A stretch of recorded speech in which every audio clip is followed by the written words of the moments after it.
I think the wolf attack, the scene on the moors with them being attacked by the wolf is really astonishing. What's really interesting is that, like, both on TV and on really bad VHS prints, that scene for the most part has kind of relied on like its sound, like up until the time that I saw the DVD, and then later when I actually saw it at the cinema. I remember when I saw it on DVD on a decent copy and saw like the colors in that scene properly. It's like, oh wow, you can actually see some of this.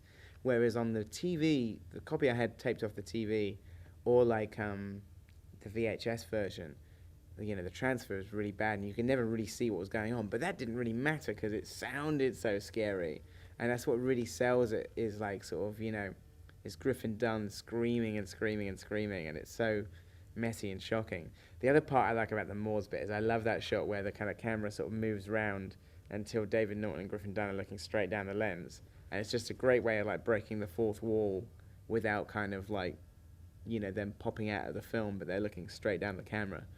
It's really brilliantly directed. It's such an amazing scene.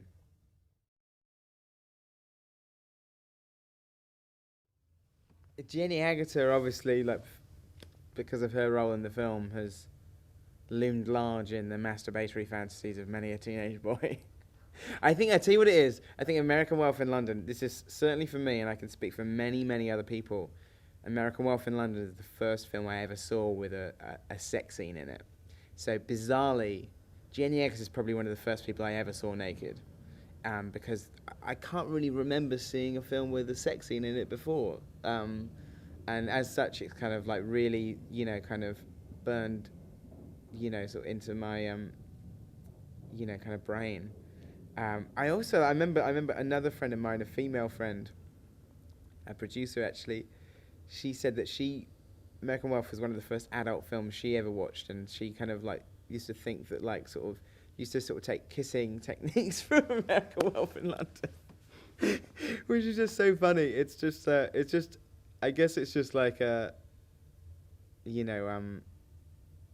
it's funny when I interviewed John Landis when I showed the film at the New Beverly in the Q&A, and he afterwards he said something like, he goes, "Oh, that dialogue sort of during the love scene is so juvenile." And I was thinking, well, when I was 11, I thought that scene was amazing. In fact, I still think it's amazing. But Jenny Agutter is brilliant. She, aside from like just her obvious sexiness and like sort of probably the sexiest like sort of depiction of a British nurse ever.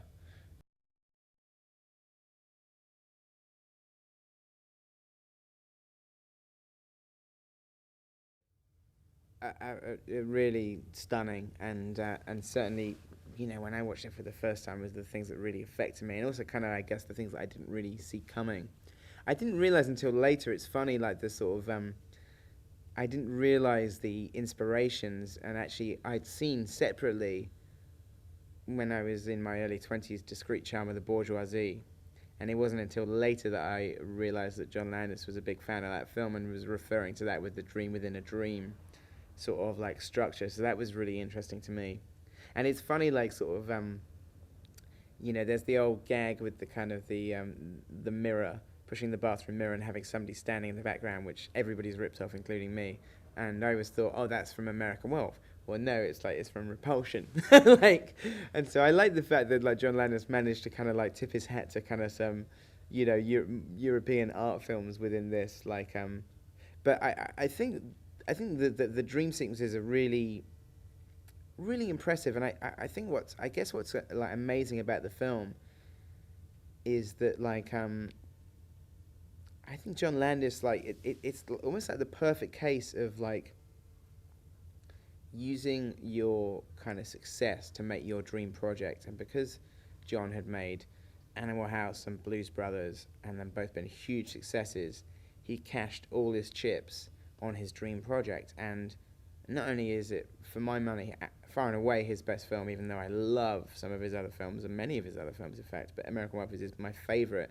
And it just seems to and as is the case, it's the film that he'd been wanting to make for over 10 years, and it really shows, because not only is it sort of show him at the peak of his powers, it's really funny, but the bits that are really impressive is how scary it is, and how imaginative it is, to do that kind of structure of those dream and nightmare sequences within kind of the rest of the film and the tone. It's just a film that I think that aspect of it and how ferocious those bits are, particularly the two sort of Nazi kind of sequences, are absolutely shocking and still shocking to this day, just because they're sort of tangential to the main plot, and they're really nasty, and there's no kind of like jokes in them. There's no kind of like winking. It's brilliant. I mean, me and Simon, when we were writing Shaun of the Dead, we always, even though Shaun of the Dead is, kind of inspired by George Romero and John Carpenter, American Werewolf in London was always the yardstick for the tone, because it was the only film out there, even though there were loads of other comedy horrors, and especially comedy horrors that I really like Evil Dead 2 and Brain Dead. American Werewolf in London just had something that was slightly different. It wasn't kind of like, it was funny, but it wasn't like jokey, and it had kind of shocks in them, and the shocks were real, and you cared about the characters, and characters that you really cared about and thought were funny suddenly died. It's just something about it that, that aspect of it, its unpredictable quality, especially for something which is trading on like a famous film from the 30s, and one that you'd seen many times, and it's trading on that mythology, and yet it manages to come out with twists and turns and sort of nasty surprises that are just amazing.